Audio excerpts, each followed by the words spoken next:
약점 극복. 따라서 한번 해보세요. 약점 극복. 사람들은요, 약점이 다 있어요. 신체적인 약점, 이렇게 혹이 있거나, 장애가 있거나, 또 용모가 남다르게 생겼다든지 약점이라고 생각하는 부분이 있죠. 또 어떤 이들은 심리적인 약점이 있어요. 자신감이 없거나, 그리고 끈기가 없는 것이죠. 또 사람들과 어울리지 못하는 그런 내성적인 그런 약점도 있습니다. 그런가 하면은 사회적인 약점도 있습니다. 대인관계가 어렵고 또 내가 배경이 좋지 못하다. 나는 학력이 모자라다. 나는 돈이 없다. 이렇게 하면서 사회적으로도 위축되거나 또 자신감이 없는 그런 사람들이 종종 있습니다. 그러면 성경에 하나님의 사람들이라고 불렸던 인물들은 약점이 없을까요?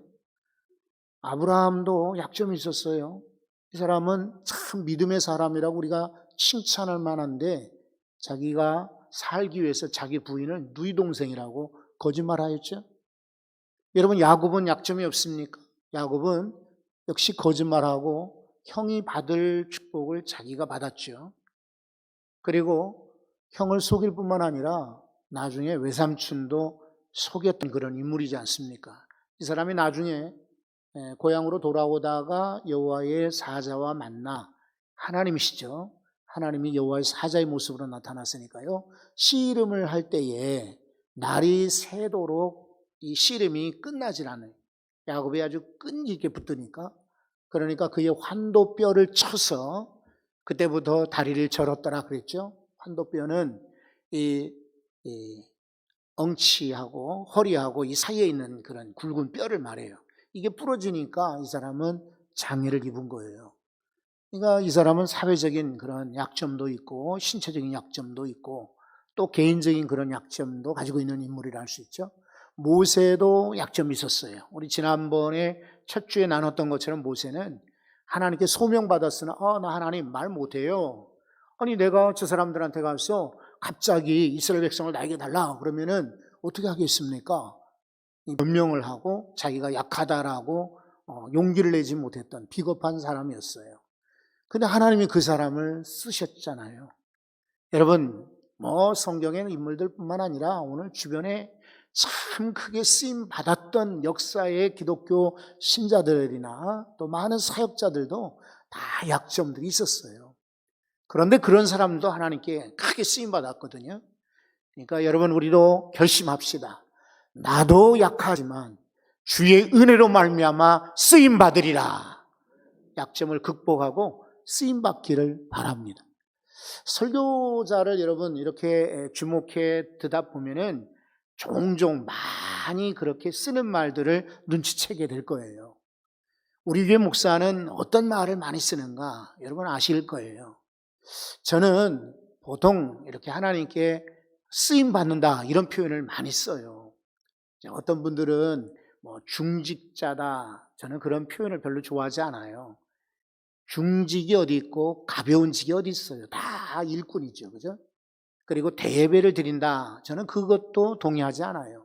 예배면 두 사람이 모일지라도 그거는 예배이지 본당에서 드리는 예배는 대예배고 아래층에서 드리는 예배는 소예배냐, 저는 그렇게 생각지 않아요. 본당, 소예배실 규모의 크기는 있을지 몰라도 예배에는 크기가 없잖아요.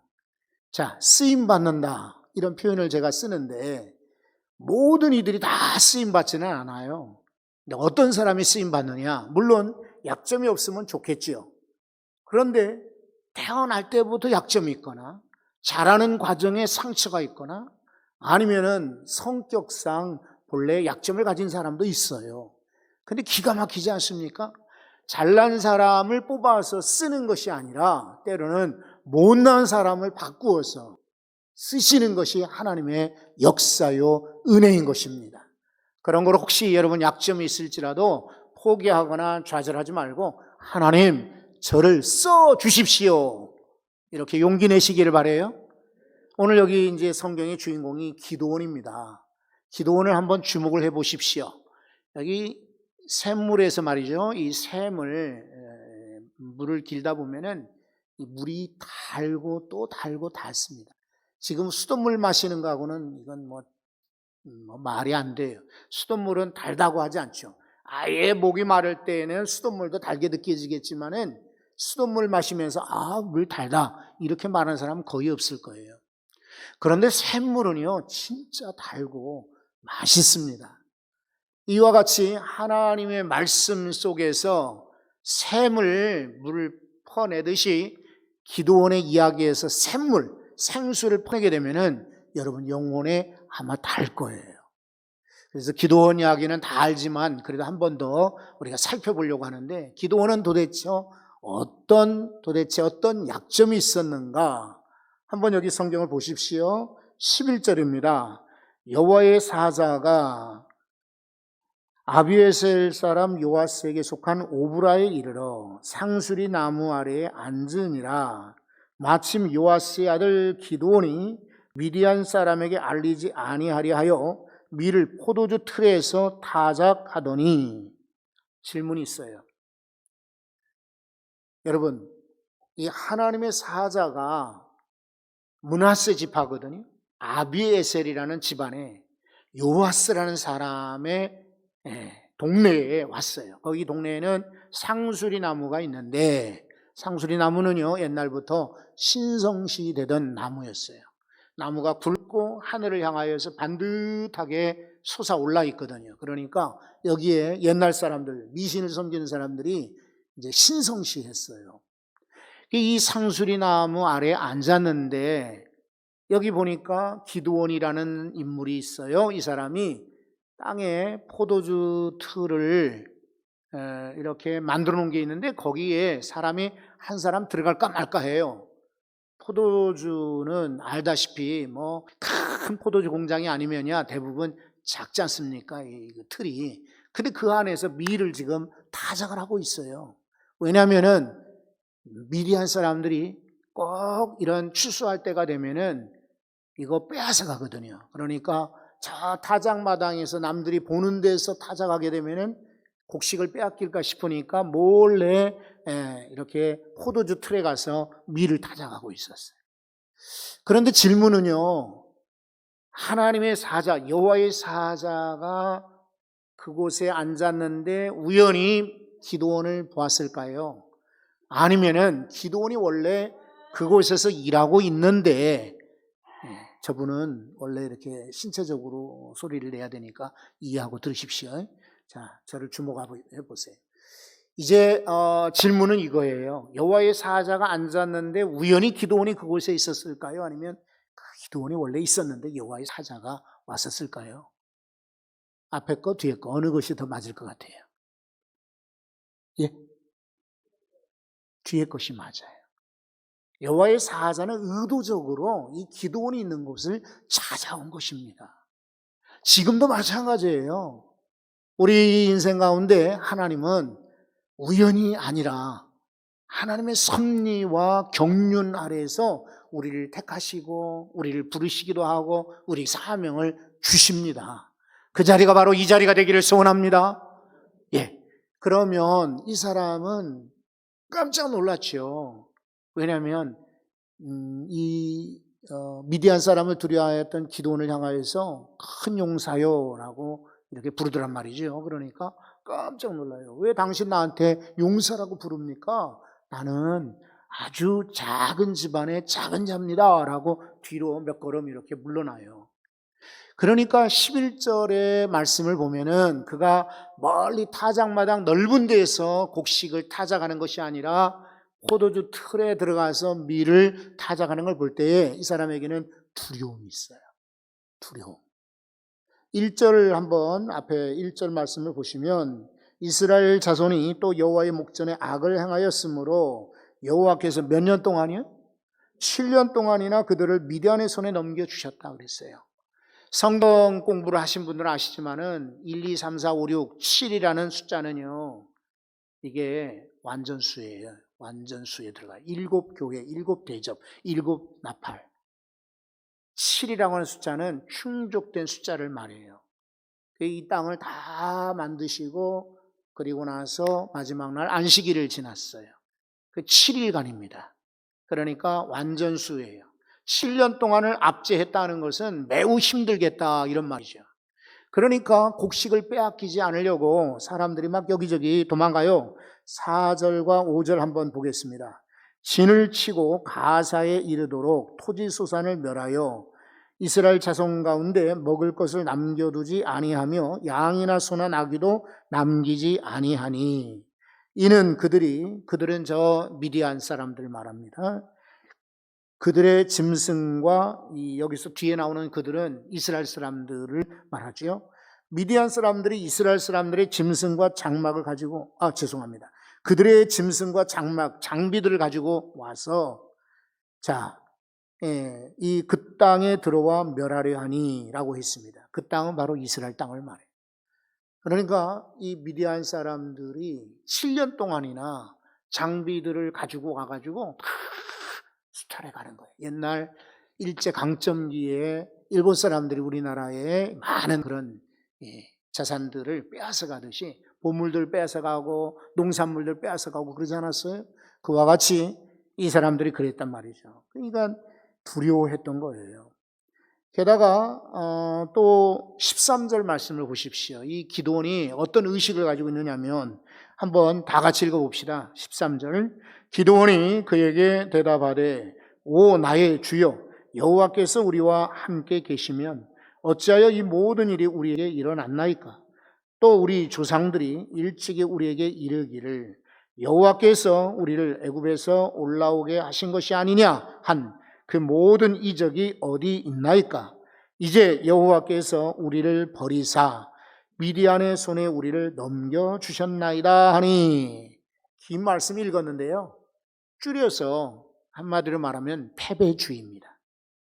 두려움에도 떨었지만은 이 사람은 지금 여호와께서 우리를 그들의 손에 넘겨주었습니다. 그러니까 우리는 아무것도 할 수가 없습니다 하는 패배의식이에요. 사실은 이거 기드온만의 약점은 아니죠. 우리들도 패배의식이 많아요. 뭘 도전해 보려고 않죠. 해보니 안 되더라. 남들이 이야기하는데 다 실패하더라. 그러니까 우리는 패배의식에 젖어 있어요. 특히 여러분 우리는 좀 사명 가지고 그리고 각성해서 우리가 기도할 일이 있어요. 52주년을 맞게 되었는데 우리 교단 안에 52주년 맞는 교회들이 많지 않아요. 또 이만한 규모의 교회가 많지가 않아요. 하나님이 주신 사명으로 알고 교단 앞에 정말 모범적인 교회가 되어야 합니다. 이 전도하자고는 하지만은 패배의식에 젖은 분들은 내가 전도해도 안 옵니다. 뉴스를 보십시오. 교회마다 맨날 나오는 게 교회이고 목사 얘기인데, 그렇죠? 점심 먹고 컴퓨터를 열었는데 저 기아자동차 인근의 소할의 어느 교회가 어느 젊은 사람하고 그 교회 목사하고 이렇게 결탁을 해가지고요. 내가 기아자동차에 정규직으로 입사를 시켜주마 돈을 어마어마하게 받았더라고요. 그리고는 이력서를 받아서 건네주기는커녕 전부 책상 밑에 놓고 그 돈으로 유흥비로 다 써버리는. 목요일 날 밤에 잠이 오지를 않았어요. 다른 일은 아니고 그냥 그날따라 잠이 오지 않더라고요. 그래서 침대머리에 앉아가지고 인터넷을 찾는데 김봉현이라는 사람 얘기 들어보셨나요? 네. 우리야 별로 관련이 없지만은 어쨌든 라임 대표라 해가지고 이 사람이 아주 사기꾼이죠. 그런데 46 정도 된 사람인데 청와대에 정무수석한테도 돈을 5천만 원 줬다 해가지고 난리가 났죠. 이 사람이 또 검찰이거나 또 지금 국회의원들에게도 돈을 많이 줬다 해가지고 대통령까지 나서서 지금 빨리 이거 한번 알아보라 이렇게 된 거 아닙니까? 그런데 참 기가 막힌 게 이 사람이 남들에게는요 적어도 독실한 신자라는 거예요. 그래서 일주일에 3번을 교회 간대요. 그리고 자기 후배인 어떤 사람하고 문자를 교환하는데 신문에 그 문자까지 이렇게 스크립해가지고 보여주는 거예요. 뭐라고 문자에 돼 있냐면은 우리 힘으로 되는 거 있는가? 그래서 나는 교회 가가지고 주님께 빌어. 주님이 도와주셔야 우리 잘 돼. 요렇게 이야기를 하고 있어요. 그것만 보면은, 그 문자 내용만 보면은 기가 막힌 성도 같으죠? 근데 이 사람이 마카오에 가가지고 남들에게 이렇게 갈취한, 빼앗은, 사기친 돈을 가지고 일주일 내내 도박을 한대. 그런데도 주일날이면 일요일날 교회 오려고 비행기 타고 한국에 온대. 그리고 월요일날은 다시 또 마카오에 간대. 이런 사람이 무슨 교인이에요, 그죠? 신문에, 뉴스에, 언론에 늘 교회 이야기, 목사 얘기 이런 게 나오니까 목사님 전도가 되겠어요? 그럴 것 같아요. 그죠? 그러나 여러분, 하나님의 역사는 우리가 모르는 것입니다. 그런 패배의식 가지고는 아무것도 할 수 없어요. 우리 교단의 목사님들 만나보면 우리는 교단이 약하고 간판이 성결교회라 전도가 안 됩니다. 뭐 이런 이야기하는 분들이 많이 계세요. 그 패배주의 의식이에요. 언제부터 교단 가지고 우리가 전도했습니까? 그렇죠? 하나님이 쓰시려면 얼마든지 사용하시는 것입니다. 그런 거로 패배의식은 하나님 앞에 이거는 나쁜 거예요. 그리고 사단이 가져다 주는 것입니다. 여호와께서 우리와 함께 하셨더라면 우리가 이런 일을 당하겠습니까? 왜 우리가 미리한 저 사람들에게 날마다 이렇게 당하고 삽니까? 라고 원망하듯이 패배주의자들의 말 버릇이 있습니다. 이게 뭐냐면 누구 핑계대고 그리고 안 된다고 하고 그리고 어렵다고 합니다. 자, 그뿐만 아니라 여러분 한번 15절도 보시죠. 제가 회중석에 앉아서 말씀을 오후에 듣다 보면은 졸립더라고요. 그러니까 자꾸만 여러분들 졸지 않도록 성경을 읽자 그런 거니까 좋은 말 할 때 따라서 읽으세요. 15절 말씀을 한번 다 같이 읽습니다. 그러나 기드온이 그에게 대답하되 오 주여 내가 무엇으로 이스라엘을 구원하리이까? 보소서 나의 집은 므낫세 중에 극히 약하고 나는 내 아버지 집에서 가장 작은 자인이다 하니 그랬습니다. 이게 자존감이 있잖아요. 이게 너무 낮아요. 자존감이 너무 높아도 그것도 문제가 됩니다. 저 사람 이상하다. 무슨 자신감이 저래. 이렇게 손가락질 당할 수가 있습니다. 그런데 문제는 현대인들, 특히 우리 성도들 가운데도 자존감이 낮은 분들이 많습니다. 나는 아무것도 할 수 없고 나는 안 돼, 나는 어려워, 나는 힘들어 막 이런 사람들이 참 많이 있습니다. 그러니까 누군가가 무슨 일을 맡기려고 누가 이거 하겠습니까? 그러면은 성도들이 저요, 제가 할게요 이런 사람 별로 없어요. 우리 동기 모임이거나 총회에서 무슨 미래 목회위원회 이런 데서 이렇게 공문이나 문자가 오잖아요. 그러면 제일 먼저 제가 하겠습니다 이런 사람은 없어요. 꼭 2번, 3번인 사람이 많아요. 누군가가 제가 할게요 그러면 저도 할게요 이런다고요. 성도들 가운데도 그런 분들이 많으세요. 그거 겸손이 아니에요. 이게 내 생각에 주님의 뜻과 맞다 그러면은 누구 눈치 볼 것 없이 제가 할게요 이러시면 돼요.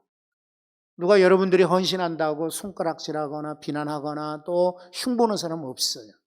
하나님의 뜻에 맞는 일 같으면은 자존심, 내 생각, 내 계획 이런 거는 버리고 이거 제가 하겠습니다 이렇게 하면은 하나님 기뻐하시죠.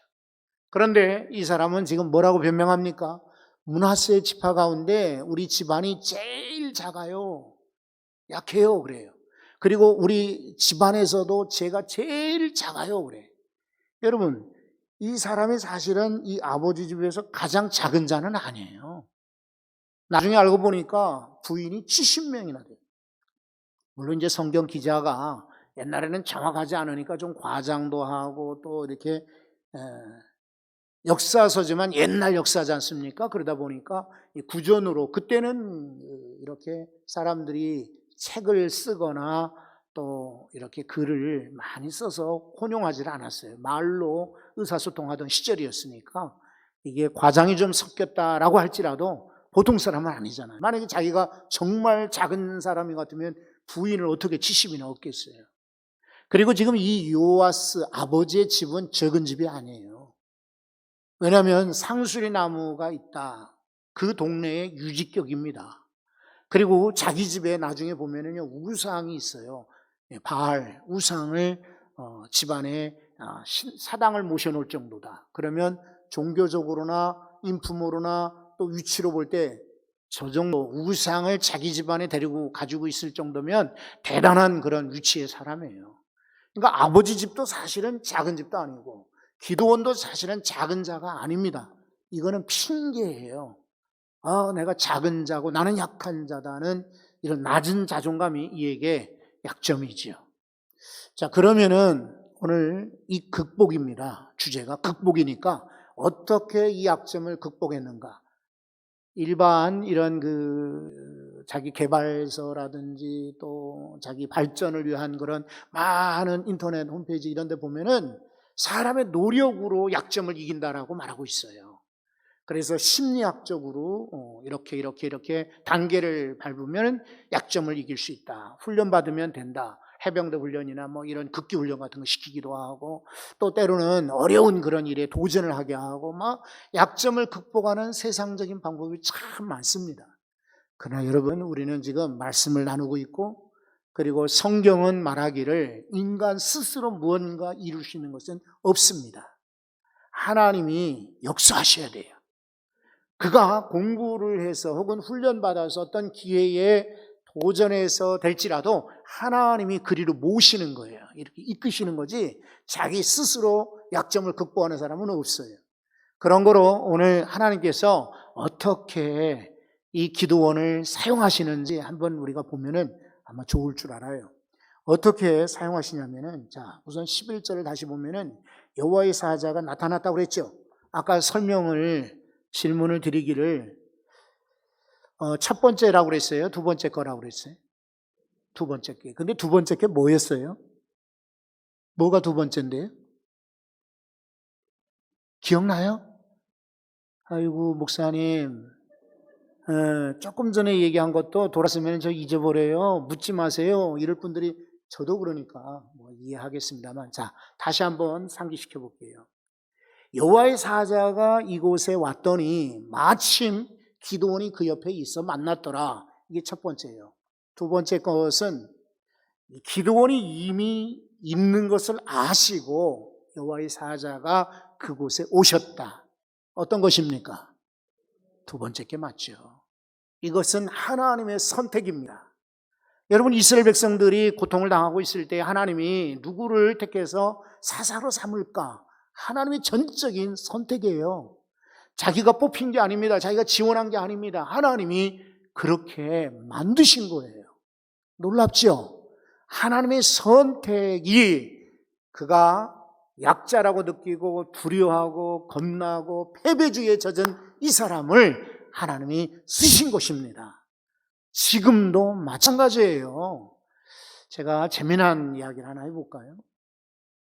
하나는요, 제가 이틀 전에 전화를 받았어요. 아주 굉장히 오랜만에 중학교 2학년 때 친구입니다. 전화를 받았어요.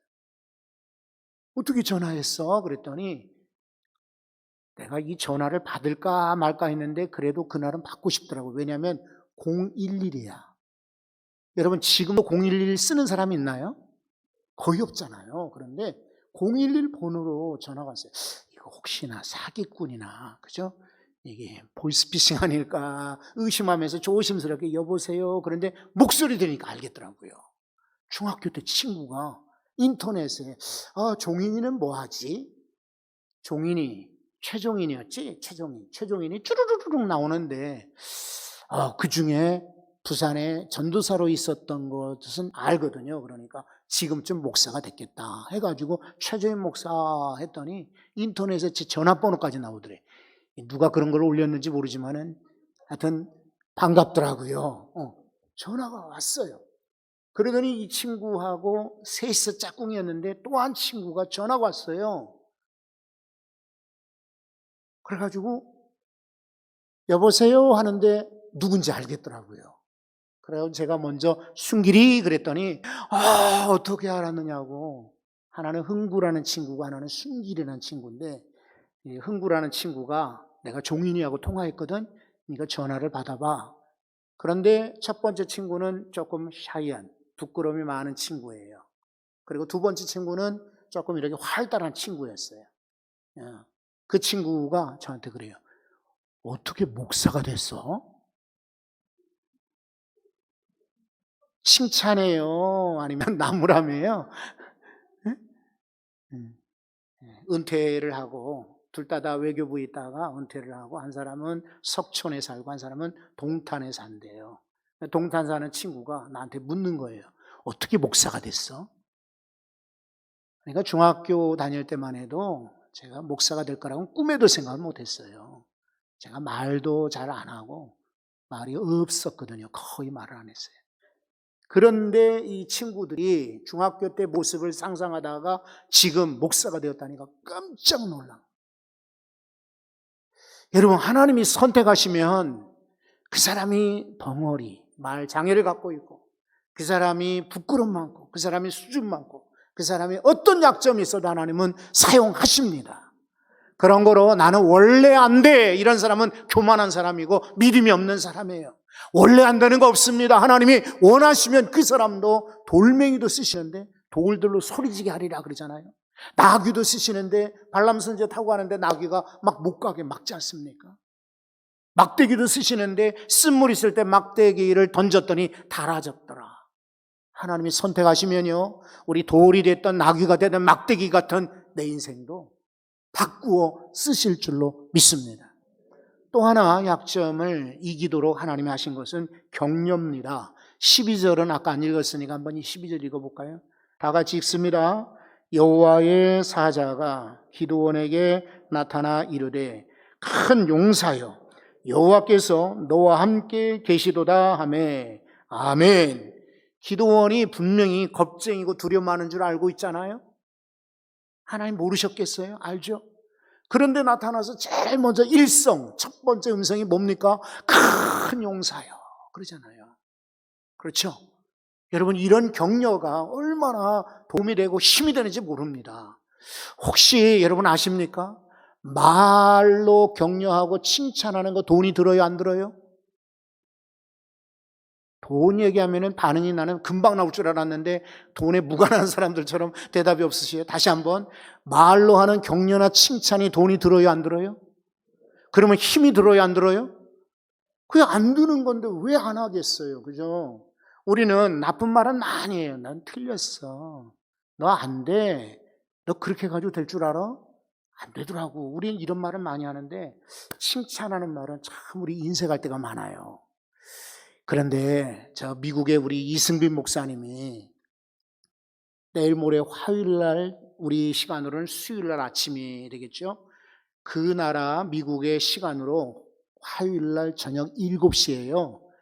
하원 의원 사무실에 인터뷰를 한대. 드림이가. 왜 인터뷰를 하냐면 해군사관학교 입학을 하려는데 미국의 회사 들어가려면 공부만 잘해서 운동만 잘해서 되는 것이 아니라 대통령이 추천하거나 아니면 국회의원이 추천을 해야 돼요. 그래서 몇 달 전에 사실은 그 얘기를 저한테 전해주었어요. 목사님, 부끄럽지만 명절 인사 와가지고 우리 드림이가요 회사에 해군사관학교에 들어가고 싶어 해요. 그래서 이야, 잘됐다. 우리 드림이가 회사 들어가면은 목사님은 이제 걱정 끝, 고생 끝, 그냥 은혜 충만이야 그랬어요. 그러니까 이 목사님이 뭐라고 하시냐면은 이 설교 그대로 들을 테니까 제가 아마 거짓말하면은 목사님이 또 나한테 이야기할지도 몰라요. 왜냐면 우리 교회 예배를 드리시니까. 그러니까 제가 그랬어요. 목사님, 그거 잘 된 거예요. 드림이한테 딱 어울려요. 그러더니 될까요? 그래요. 될까요가 뭐야? 되도록 해야지. 그래, 같이 기도해요. 걱정하지 말고. 그러니까 여러분도 기도해 주십시오. 그래서 이 하원 의원이 이 사람이 그 지원하는 이들을 프로필을 보고 버지니아 주에 들어가려는 아마 친구들이 10명이 넘나 봐요. 그러면 그 프로필을 보고 그 중에서 괜찮겠다는 친구만 골라서 인터뷰를 시키는 거예요. 인터뷰를 해서 얘가 국가관이 투철하고 군인 정신이 있고 회사를 나와서 우리 동네 버지니아를 위해서 노력할 것 같다. 이러면은 이제 자기 이름으로 사인해가지고 추천을 하면은 해군사관학교는 거의 국회의원 추천하면 돼요. 그러니까 이 인터뷰가 시험이에요. 미국 대학 랭킹 가운데 리버럴 아트 4년제 대학 가운데 17위더라고요. 이 해군사관학교가. 들어가기만 하면은 4년 동안 장학금 다 나오고, 그리고 2개의 학사 자격증을 주고, 그리고 생활비도 용돈 겸해서 무슨 옷 같은 거 다 주지만 1년에 10,000불을 또 용돈으로 주고요. 비행기를 타거나 기차를 탈 때는 군인들과 똑같이 이렇게 공무원만 있으면 무료로 탈 수 있고, 옷을 군대 훈련복이나 군복만 주는 것이 아니라 사복까지 전부 다 주고, 혜택이 이만저만이 아닙니다. 나오면은 자연히 장교 인관이 되고 5년 동안만 의무 복무를 하면은 기업으로 들어갈 수도 있고, 아니면 지가 더 원하면은 한국에 또 나와서 주한미군에 근무할 수도 있고, 또 여기저기 외교관으로 갈 수 있고. 이번이 참 좋은 기회죠. 그래서 저는 그랬어요. 걱정하지 말고 우리 기도하자. 우리 드림이는 꼭 될 것이다. 여러분, 돈이 많이 들어요? 노력이 많이 들어요? 예? 아니, 제가 이렇게 말하면은 돈이 많이 들어가요? 아니면은 힘이 많이 들어요? 전혀 들지 않습니다. 큰 용사요. 격려하는 것이 무슨 돈이 들겠으며 무슨 노력이 들겠습니까? 그렇죠? 그런데 기도원에게 아마 평생 동안 이런 호칭은 들어본 적이 없을 겁니다. 그리고 오랫동안 남았을 거예요. 여호와의 사자가 나타나 나한테 제일 먼저 말하기를 큰 용사여. 얼마나 멋진 말입니까? 여러분, 자녀들을 그렇게 격려해 주시기를 바랍니다. 그리고 주변 사람들 그렇게 격려하시기를 바랍니다. 이 사람들이 약점을 이기고 승리하는 인생으로 바뀔 줄 믿습니다. 또 하나는요, 자, 16절 한번 보십시오. 16절도 다 같이 읽습니다. 여호와께서 그에게 이르시되 내가 반드시 너와 함께 하리니 내가 미디안 사람 치기를 한 사람을 치게 하리라 하시니라. 아멘. 이전에 우리가 한번 더 앞에서 주목할 것은요, 여호와의 사자가 건성으로 말하지 않았어요. 우리 여러분, 사람들이 대화를 하다 보면은 이 사람이 나한테 주목을 하는지 딴 생각을 갖고 있는지 알 수가 있어요. 딴 생각 가졌다는 건 뭐냐면 제대로 눈을 보지 않아요. 그리고는 딴 데를 보면서 이야기하면은 이건 집중이 아니고 이 사람에게 지금 진심을 전달하고 싶은 게 아니에요. 진짜 내 마음을, 간절한 내 마음을 전하고 싶을 때는 그 사람을 주목해 보는 거예요.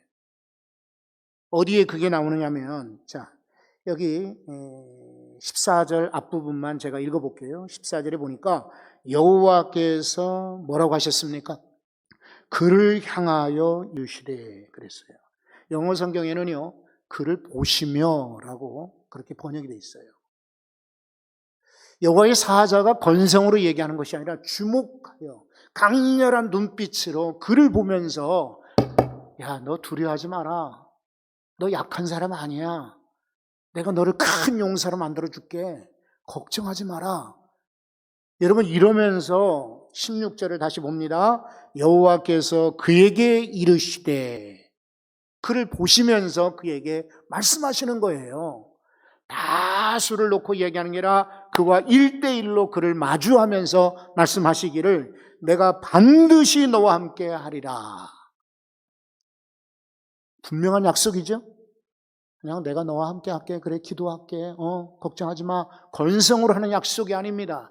반드시 너와 함께 하리니 내가 나가서 그 미디안 사람을 칠 때 한 사람을 치듯 하리라. 수많은 사람들이 있다고 대적들이 있다 겁내지 마라. 그 많은 사람들 내가 상대할 수는 없지만 한 사람 주면 이길 수 있지 않겠느냐. 한 사람 치듯이 한 사람만 넘어뜨리면 미디안이 다 아마 굴복하게 될 것이다. 그런 약속을 하셨어요. 그러면서 네가 반드시 너와 함께 하리라고 하는 승리의 약속, 임재, 하나님의 함께 하심의 약속을 주었어요. 그러니까 이 기도는 그때부터 용기를 내어서 쓰임받게 되었어요. 여기까지입니다. 우리 인생 가운데 약점이 많지만 하나님이 선택하시고 하나님이 격려하시며 하나님이 함께하는 사람들 승리하고 약점 극복할 수 있을 줄 믿습니다. 기도하겠습니다. 하나님, 저희들 무척 약하고 미련하기 짝이 없습니다. 그러나 오늘 기도원을 볼 때 기도원도 변명도 했고 실제로 약했는지 우리 알 수 없지만은